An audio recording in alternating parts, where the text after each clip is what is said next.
Beloved sons and daughters of the United States, I am Ashtar Sheran, and I approach you in this instant with love, with gravity, and with the compassionate firmness of one who brings a message that must be received not merely with curiosity, but with presence, with inner silence, and with a true willingness to understand. I ask that for a few moments you step away from the noise, slow down the mind, let go of the rush, and allow these words to enter not only through your ears or eyes, but through the field of the heart. What I wish to transmit now is not a metaphor created to impress, nor a symbolic image taken from ancient traditions just to generate emotion. What is moving toward the earth, and in a special way toward the United States, is real. It is in progress. It has already been perceived in the subtle planes and has already begun to touch the collective field. There is something ancient approaching, and when I say ancient, I do not refer only to something old in human time, but to something deep, cyclical, engraved in the spiritual memory of this planet. It is a passage, a threshold, a period of crossing that has been preserved in fragments by different peoples and traditions, who throughout the centuries perceived the approach of a time when the earth would cross a kind of pause, a correction, an intense vibrational reorganization. Many called this period the 3 days of darkness. Others perceived it as purification, cleansing, a narrow passage, or the silence of the sky. The names vary, but the essence remains.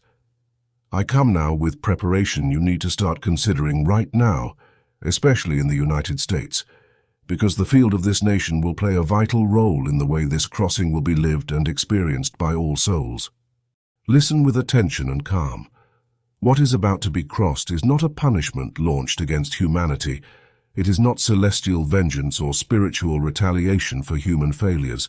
It is a process. It is an adjustment. It is a passage for which many have already been prepared interiorly, even without knowing exactly for what. In the case of the United States, this preparation needs to be understood with even more lucidity, because the American field, due to its spiritual and collective characteristics, functions as a large sensitive body. The United States absorbs much, radiates much, and feels much. The nation carries a collective soul capable of both welcoming light and intensifying confusion, depending on the way its population organizes itself vibrationally. Therefore I say to you, awakened Americans who feel a nameless restlessness and a strange perception that things are changing. You are not imagining it. You are not lost for perceiving too much. Your system is capturing what has already begun to move. Many in the US have been waking up in the middle of the night without a logical reason. Many feel their chest in a state of alert, as if the body knew something the mind has not yet reached. Many perceive a strange weight in the air, a collective instability, an exhaustion that common sleep does not resolve, or an emotional oscillation that does not correspond only to daily problems. This is not a sign of failure. In many cases, this is spiritual sensitivity in the face of the approach of a field change. Just as animals feel the rain before it starts to fall, many souls in the United States are feeling the movement before the outside world can name it. This sensitivity is a gift, not a disorder. It is a perception, not a defect. It is a loving warning. There are 6 specific preparations to be considered.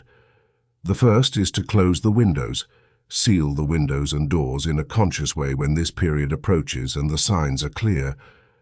I do not speak of a symbolic window, but of real physical material windows. I speak of the home where you will be withdrawn, because that which will move through the air during this period should not be received by the body without protection. In the United States, where so many homes are designed with large glass panes and open layouts, this instruction needs to be understood with redoubled seriousness. The American habit of openness will need to temporarily give way to a posture of shelter. It will not be a closing out of fear, it will be a closing out of wisdom. It will be the conscious creation of a sanctuary.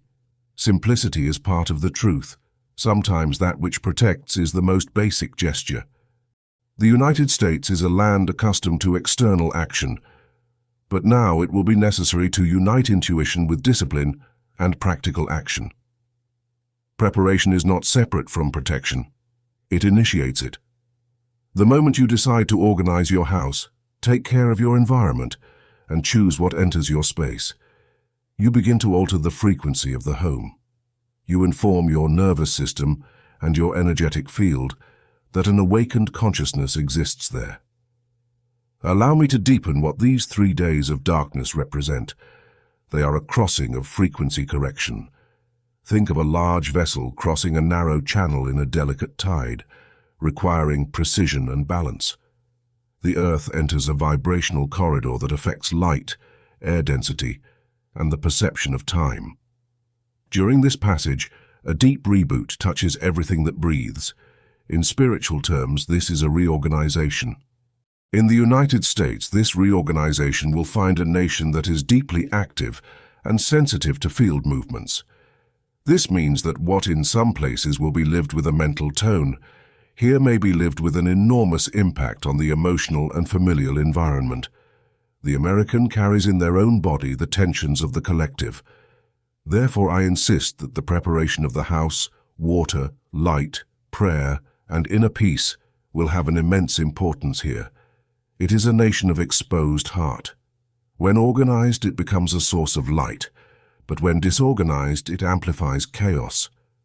Native peoples of this land kept memories of a time of withdrawal and silence. What really alters the experience of the soul is the state in which it enters this period. Prepared souls will live this crossing as initiation and revelation. The less prepared will tend to live it as an amplified crisis. This is not a division between the chosen and the rejected. It is about 2 ways of crossing the same bridge. There are those who cross with a lantern and serenity, and those who arrive running in confusion, carrying too much weight. The bridge is the same. The difference lies in the inner and outer preparation. Close windows and doors consciously. If possible, cover glass with thicker natural fabrics like cotton or wool to serve as a soft yet firm barrier. During these hours, the home will become a womb of withdrawal. By closing the window, you tell your body there is shelter. The second preparation is water. Store still water in glass or ceramic containers. In the US, where many rely on utility systems and do not think of water as a frequency element, this must be embraced with new consciousness. Water registers the field and receives intention. A body intention needs this purity. The third preparation is the flame. Use fire, not just electric light. White candles of natural wax lit by a human hand generate a frequency different from automated systems. Lighting the flame and speaking aloud the names of those being protected creates an anchoring. The name spoken with intention becomes a coordinate of light. Until now, I have spoken of preparations many consider external, but the material and spiritual are united. In the case of the United States, this union will be visible because this people has a deep relationship with the home. Removing unnecessary excesses and lowering stimuli prepares the space to truly be a shelter. Sometimes a humble, serene house protects more than a rich, chaotic one. To those in major cities or silent rural areas who feel they carry something heavy, you are not alone. You were not placed in this time to carry everything by yourself. This transmission is for souls who woke up early enough to help others prepare. This leads to the fourth preparation, the inner house. Everything unresolved within you becomes more visible during the crossing. Muffled grief, old resentment or fear never looked in the eye can increase in volume if left without care. The 3 days of darkness remove the noise, and when the noise is gone, the real appears. If the inner house is tidy, silence is a blessing. Begin the process of release now. Every day, identify one thing you carry that does not belong to your future. Write it down or speak it out loud. I release this. It accompanied me this far, but it will not follow me forward. Done with constancy, this practice changes how the soul enters the crossing. In the US, where many carry ancestral weights, this internal preparation will be precious for the collective stabilization. The fifth preparation is prayer that declares identity and positions you. During the crossing, praying will be locating yourself within the divine. It will be remembering who you are. This prayer should contain the recognition of being a soul of light and the extension of protection to the names of those linked to you. In the US, where prayer still lives in many hearts, this will find natural strength. Say the name of those in the house and the name of the United States to help the field. The sixth preparation is reception. During the 72 hours, it will not be a time for hyperactivity or control. It will be a time for quietude, sleep, and rest. Trust the preparation made before. In the United States, where anxiety turns into agitation, this is vital. The crossing asks for conscious surrender. Quietude will be strength. The darkness will function as a womb of rebirth. This transition is not a spectacle to be managed, but a profound internal shift that requires you to abandon the typical American impulse to fix, solve, or dominate every situation through sheer force of will. In the United States, your culture often equates worth with productivity. Yet these 72 hours will demand the exact opposite, a total immersion in the power of being rather than doing. Understand that those who have cultivated an inner sanctuary will navigate this corridor with a sense of awe and discovery, while those who resist the stillness may find their own unaddressed shadows magnified by the absence of external light. The American spirit of resilience must now evolve into a spirit of surrender to the divine rhythm. By yielding to the quiet, you allow the deep frequency correction to harmonize your cells and your consciousness without the interference of the ego. The vibration of this sacred surrender ripples far beyond the walls of your own dwelling, creating a network of calm that serves to stabilize the shifting foundations of the nation itself. In the United States, your unique historical tapestry and the vast diversity of your people provide a multifaceted lens through which this light will be reflected and magnified. As you hold this space of internal quietude, you are acting as a vital anchor for the millions who may find themselves gripped by sudden uncertainty or a lack of direction. This is the moment where the pioneer spirit of the American soul is called to explore the frontiers of the spirit rather than the material world. By choosing to remain centered and unwavering, you emit a frequency of reassurance that helps to dissolve the density of collective panic. Every breath you take in conscious peace becomes a thread in a new garment of light being woven for the planet. Your stillness is not an absence of action, but the highest form of participation in a global rebirth that begins within the individual. This alignment ensures that when the dawn finally returns, it does so upon a people who have been refined by the silence and are ready to build upon a foundation of genuine spiritual clarity and shared purpose for all. There is a window of grace open now. Share this with others in the United States who feel restless or sensitive without being able to explain why.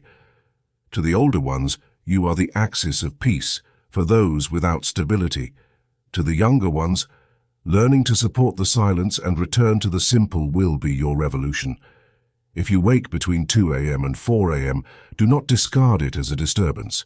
It is a call to align. Care for the emotional environment of your home and choose silence over constant noise. Preserve what enters through your eyes and ears. As you will close physical windows, start closing vibrational ones by choosing what you consume. Preserving yourself is a spiritual service. What follows is not a world punished, but a world clean enough to breathe, with a wider interior air for those who are ready to perceive it. Stay in peace and in constant preparation.